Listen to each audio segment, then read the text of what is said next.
আমরা বাংলাদেশের এই বর্তমান সরকারের সময়টা খুব কম হলেও আমরা বারবার দেখছি কূটনৈতিক ক্ষেত্রে তারা অবস্থান নিতে ব্যর্থতার পরিচয় দিচ্ছেন। শুভেন্দু অধিকারীর বক্তব্যকেও কি আমাদের সিরিয়াসলি নিতে হবে?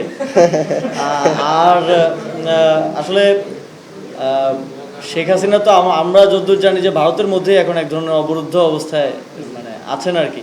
এবং আমরা ইন্টারন্যাশনাল কমিউনিটির কাছেও আহ্বান জানাতে চাই যে আপনারা এই যে হিউম্যান রাইটস ভায়োলেশন হচ্ছে এটা নিয়ে আরও সচেতনতা প্রয়োজন।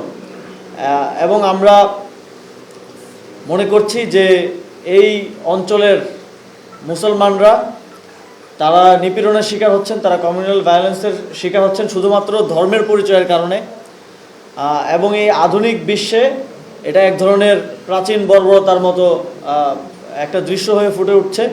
এবং আমরা শুনছি যে আসামের যিনি মুখ্যমন্ত্রী তিনি বলেছেন যে তিনি একটা রাষ্ট্রীয় সাংবিধানিক পদে বসে তিনি বলছেন যে তারা রাতের অন্ধকারে সেখানকার যাদেরকে তাদের সন্দেহ হয় যে তাদের নাগরিক না তাদেরকে বাংলাদেশে পুশব্যাক করে না।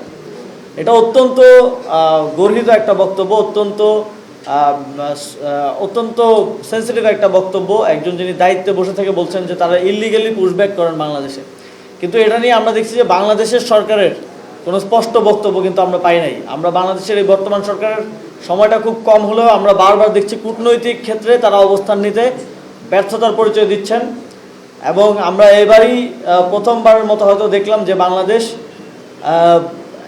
কোনো একটা নির্দিষ্ট বলয়ের দিকে চোখ বন্ধ করে ঝুঁকে যাচ্ছে, যার ফলে আমরা আমাদের বন্ধুদেরকে হয়তো হারাচ্ছি অথবা সম্ভাব্য বন্ধুদেরকে হারাচ্ছি। আমাদের আহ্বান থাকবে কূটনৈতিক ক্ষেত্রে সরকার আরও শক্তিশালী অবস্থান নেবে এবং বাংলাদেশের স্বার্থকে আগে দেখে অন্য কোনো দেশের স্বার্থকে না দেখে তারা ভয়েস রেজ করবে এবং ভারতের যারা নিপীড়নের শিকার হচ্ছে রাষ্ট্রীয়ভাবে তাদের পক্ষে দাঁড়াবে। শুভেন্দু অধিকারীর বক্তব্যকেও কি আমাদের সিরিয়াসলি নিতে হবে?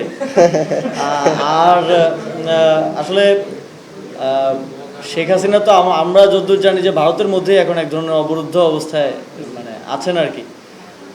তবে আমরা দাবি করব এবং আমরা সরকারের কাছেও দাবি জানাচ্ছি যে শেখ হাসিনাকে যেহেতু তিনি ফাঁসির